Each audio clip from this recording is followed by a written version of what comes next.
I know you all think this is a day of celebration, but I'm here to tell you the truth about the woman who tried to ruin it.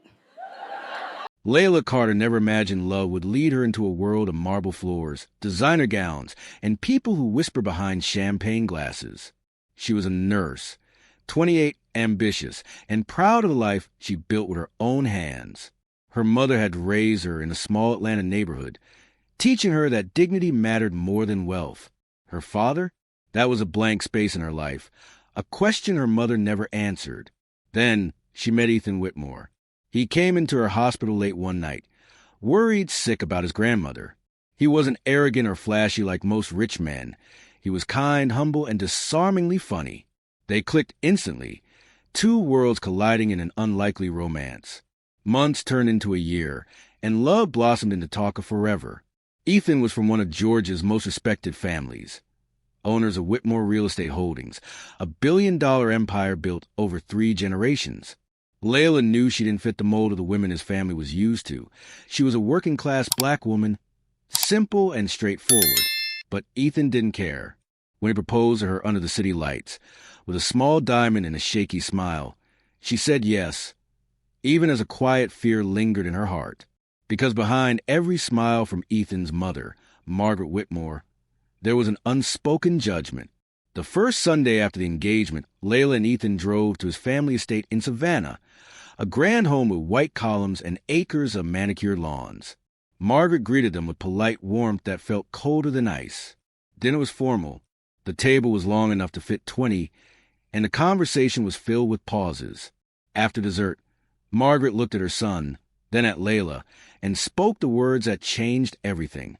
"Layla, I think it's important we discuss a prenup before moving forward." Ethan's fork froze midair.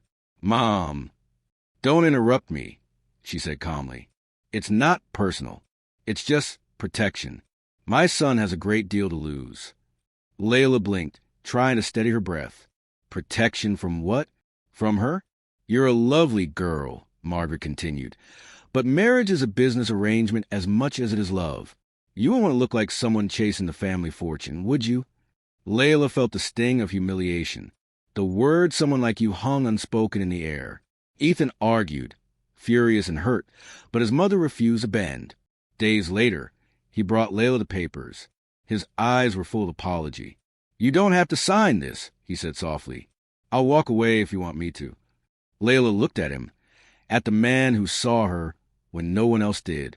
"No," she whispered. "I'll sign it, because I'm marrying you, not your money." She signed. Her name looked small and powerless on that crisp white paper.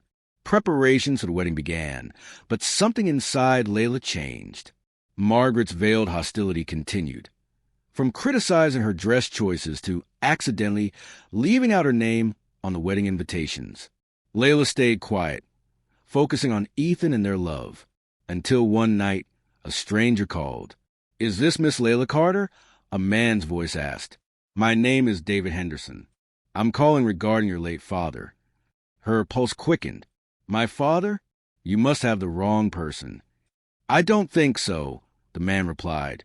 "I'm an attorney for the estate of Charles Matthews." The name meant nothing to her. "Mr. Matthews left a letter for you. He passed away last year, and he wanted you to know the truth about who you are." Layla froze. "The truth?" "You are his only child," he said softly, "and his sole heir. He was a billionaire, Miss Carter, the founder of Matthews Global Holdings." The phone nearly slipped from her hand. Billionaire? Heir? It made no sense. Within days, she was sitting in an office lined with dark wood and gold-trimmed frames, staring at papers that confirmed everything. Birth records, letters, a trust fund with her name. Her father had known about her all along. He just couldn't reach her, while trapped in a powerful family that forbade him from acknowledging a child born out of wedlock. Before he died, he had left it all, everything, to her. The girl who had signed a prenup to prove her worth was now worth more than the family that doubted her. Layla didn't tell anyone, not Ethan, not even her mother. She wanted to see how things would unfold. The wedding day arrived in a haze of nerves and lace. The church glowed with white roses and gold ribbons. As Layla walked down the aisle, Ethan's eyes filled with tears. But Margaret's expression remained unreadable, a statue of control. The ceremony was beautiful. Vows were exchanged, tears were shed, and the applause echoed like a fairy tale ending.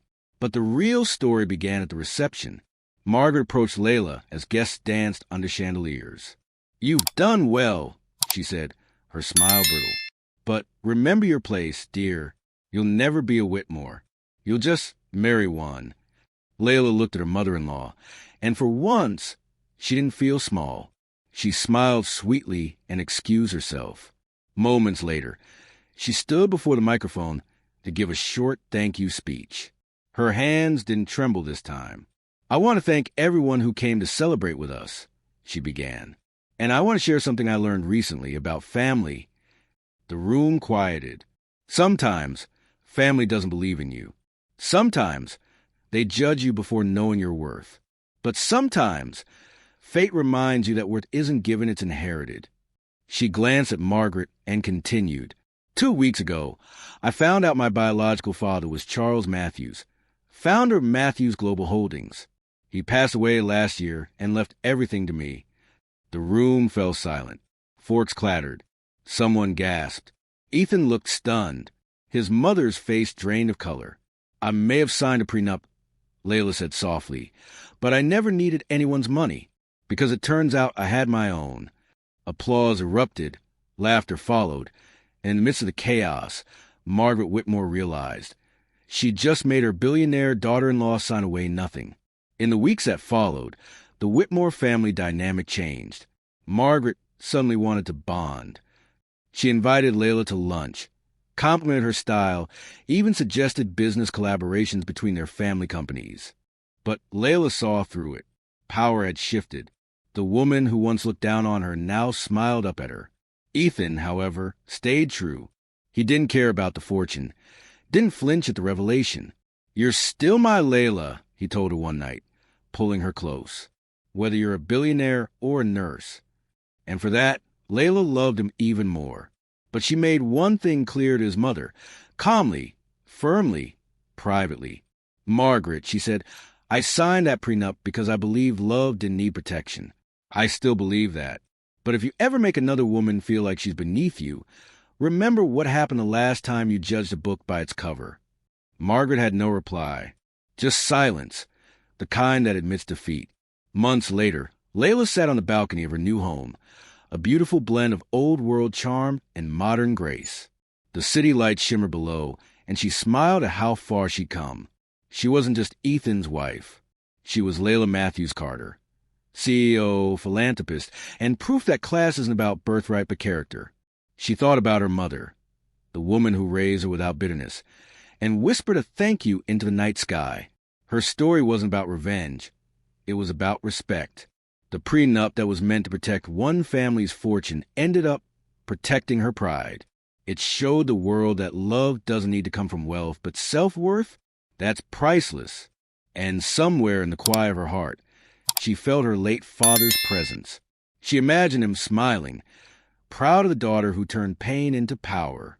As Ethan joined her on the balcony, wrapping an arm around her shoulders, she leaned against him and whispered with a soft laugh. "Funny, isn't it? The prenup was supposed to save them, but it saved me instead." Ethan smiled. "Guess that's what happens when they underestimate you." Layla looked out at the glowing city, her city, and thought of every woman who had ever been told she wasn't enough. "One day," she murmured, "they'll learn. Never underestimate a woman who knows her worth." If you enjoyed this emotional story, don't forget to like, subscribe, and turn on the notification bell, because more inspiring love and betrayal stories are coming your way.